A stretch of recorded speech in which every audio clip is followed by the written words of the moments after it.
If you're talking about these, then a tutorial is already up on my page. However, if you're talking about this, then I can definitely show you.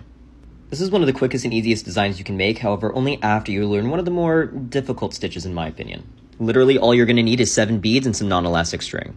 For this, we're going to be using something called the odd peyote stitch. Now, if you ever hear me say something like the left or left-handed stitch, this is what I'm talking about. I just have a problem with equating even and odd to right and left. However, it has nothing to do with this stitch.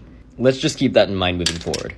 This is called the odd peyote stitch because it'll always end in an odd number of rows, where the even, as it sounds, will always end in an even number of rows.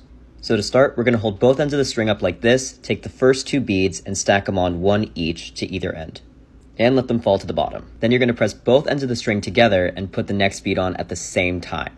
They should look like this when they sit together. Open the strings back up and repeat step 1. This is as far as we need to go for this design, but if you ever want to make anything different or bigger, just know you'll be copying this system all the way through. Now you gotta tie it off, otherwise it's gonna fall apart, but don't cut off the excess. Now you're gonna take the top string, weave it through this first bead, add on the top bead, and then weave it through the second.